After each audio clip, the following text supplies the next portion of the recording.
Hi, I'm Andy Agostini from EA Sports. I work on the NHL 09 project, and I'm here to show you the Montreal Canadiens Centennial team and the EA Sports Hockey League. One of the things that we love the most about this is just that we just love the goalies. Yes, most classic. He's the creator of the first mask, but for many years before that, he was maskless. So we've actually created him and have him without a mask to bring out the fact that he's from that era of time where no one wore a mask, and they were quite brave. At that time, even baseball catchers wore a mask. So to think of the difference of a 100-mile-an-hour baseball and 100 or even an 80-mile-an-hour puck, vulcanized rubber, hitting your face, it's quite incredible that these men stood there and dared to even fall on the ground. I mean, some of these guys slid around on the ground. What do you think was wrong with them? Like, why would they do that? I don't think they had anything at the time that was even remotely good enough to stay and take a puck to the face.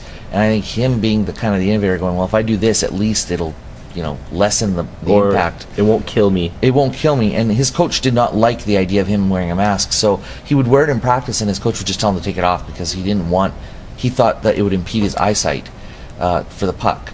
And what happened the night that he actually came out with the mask was he actually told his coach, I won't play if I don't wear the mask, after he came back from his stitches.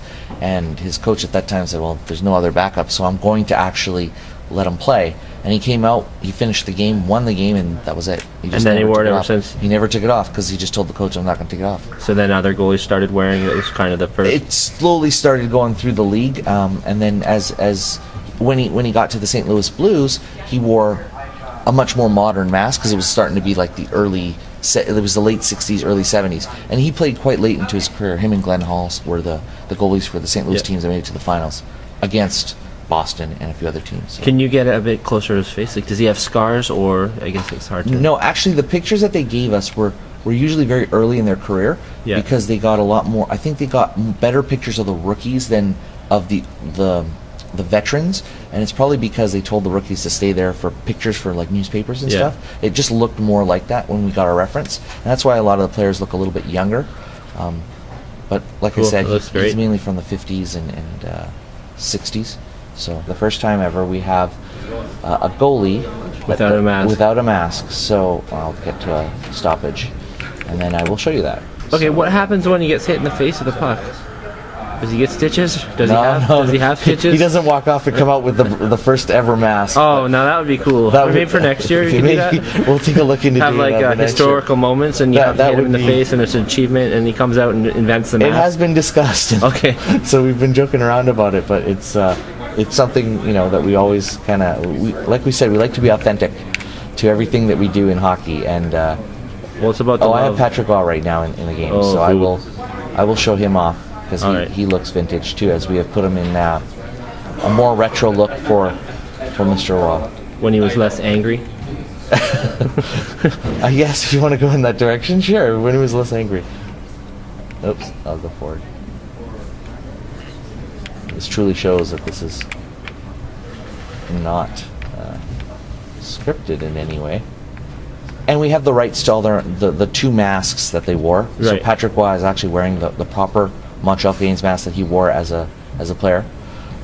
Sherwood was kind enough to give us the actual reference for the kind of goalie sticks that they used to have in the 70s and earlier with the old retro Sherwood on it. Yep. Instead of now they have SWD.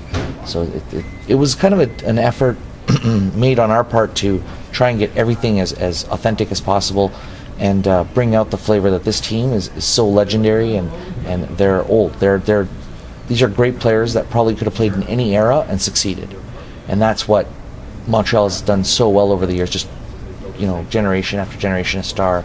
And even now, with Koivu, who's been on the team forever, he's a star that eventually, if they did another one in 200 years, he might be taking the place of someone. What would that game be called?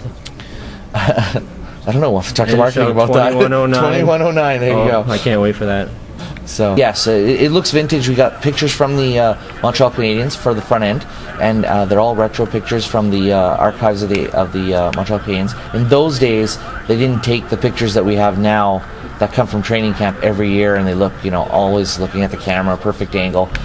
They were kind of like half the pictures we got was them smiling with a beer in their hand while they were winning the Stanley Cup. Awesome. So it was a very it was very hard for our art director to go, well, I can't really use that because he's drinking a beer and after winning a Stanley Cup, so he's smiling and laughing and his hair's wet. So it was pretty cool to do this though, and I worked with the historians on the Montreal Canadiens to get all the ratings. Okay. And that was a very cool experience as they. I'll show you Larry Robinson because there's Larry Robinson with an early haircut. Oh my God, that's great. And that was the reference we got, and they thought it would be really cool to put him in one of his more rookie. They gave us a picture of him as like a second-year player. Yep. And it looks exactly like him from the 70s. So yes, there's a lot of great players on this team.